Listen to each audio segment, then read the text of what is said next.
¿Entiendes? Sí. Sí. ¿A quién le rinde cuenta de cómo se han utilizado Claro. esos recursos?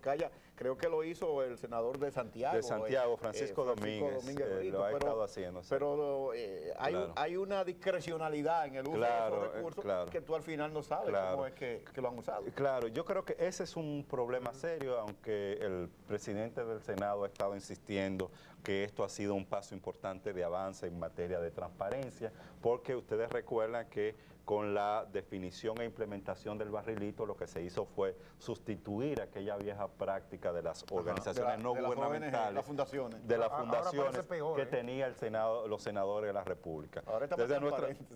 Está más transparente, pero hay menos Da igual. información de cómo se maneja eso. Pero el problema serio en materia de democracia, el sistema electoral dominicano, es que eso genera una desigualdad absoluta en la competencia política y electoral en nuestro país. Porque no es posible que un líder social o cualquier aspirante de un partido político de la oposición que tiene una trayectoria reconocida en una provincia pueda competir con un senador que se reelige. Ahora mismo se están religiendo 27 senadores de los 32. ¿Y cómo no?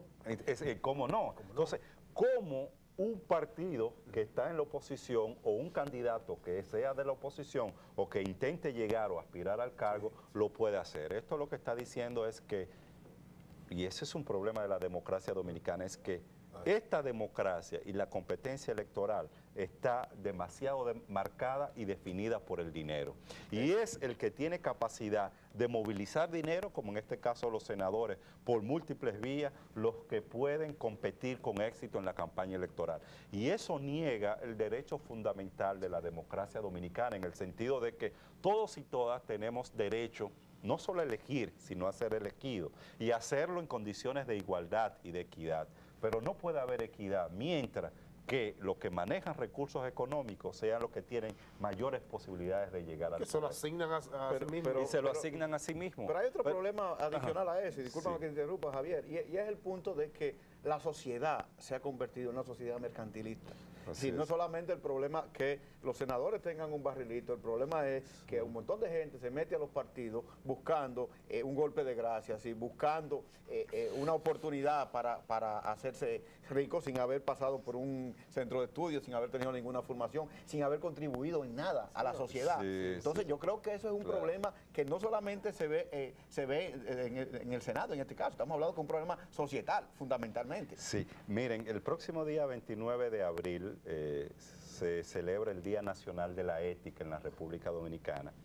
Y este día se celebra en conmemoración de Ulises Francisco Espaillat. Espaillat fue el presidente en la historia política de la República Dominicana, reconocido como el más honesto, más democrático, más serio y liberal que hemos podido tener en la historia. Y una de sus frases célebres cuando estuvo en el gobierno fue que al él llegar a la presidencia entendió que en el país había una sed de justicia, pero después de un corto periodo se dio cuenta que predomina más la sed de oro y de riqueza, y que eso cambia totalmente todo el sentido de lo que debe ser el propósito de una sociedad como la sociedad dominicana. Y ese es un problema que está imperando con mucho más fuerza en estos momentos, y esa es una situación que hasta que no cambie nosotros no vamos a poder fortalecer y consolidar Javier, la pero democracia en nuestro ¿Han país. analizado ustedes cómo los diputados y senadores justifican el barrilito? Sí, ¿Has visto? sí, nosotros lo hemos, y muchos están convencidos de la bondad Sí, del barrilito, porque excelente. te dice, y bueno, yo he escuchado al propio presidente del Senado y a Bueno, otros da una senadores. tranquilidad mensual. Oh, totalmente. Bueno, da tranquilidad mensual, pero al mismo tiempo ellos dicen, bueno, les resolvemos problemas esenciales que tiene la gente que vive en pobreza. Tú puedes decir, pero es cierto. Es cierto. Y muchos de ellos te dicen, bueno, gracias al barrilito yo le he podido resolver el problema de educación a un número determinado de familias, o el problema de vivienda a un número determinado de familias. ¿Cuál es la situación que se da respecto a esto? Que al que tú le resuelves el problema de la educación, te debe un favor. Sí. Entonces ese favor tú buscas que posteriormente te lo pague. Y se da la misma situación de la que nosotros hablábamos hace un rato. O sea, se le resuelve el problema de educación a un joven o a una familia, no como una situación de derecho, no porque él sea sujeto de derecho al que el Estado tiene que responderle, sino gracias al favor del político.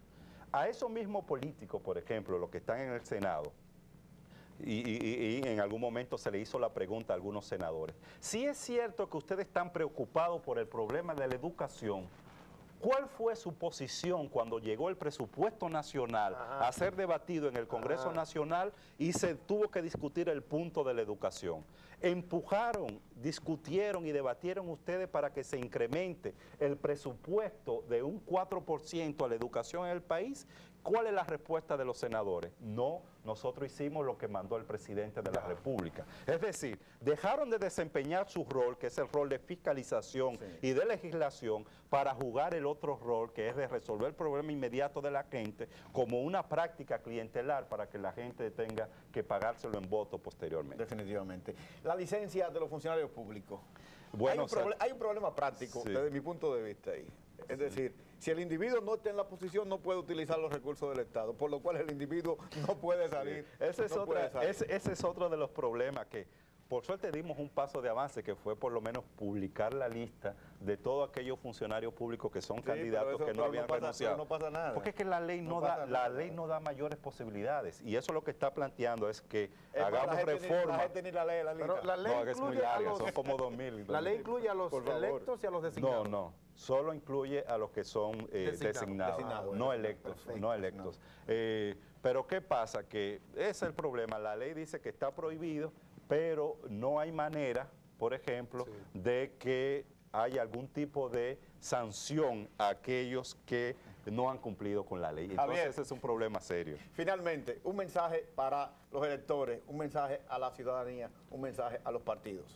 Bueno, yo creo que en el marco de este proceso electoral la gente tiene que actuar no solo como simples electores que atienden o a una tradición partidaria o a un regalo, a un aporte que hace un partido político, sino actuar como ciudadano y como ciudadana. En la República Dominicana, más que políticos de calidad, lo que se requiere son ciudadanos y ciudadanas de calidad.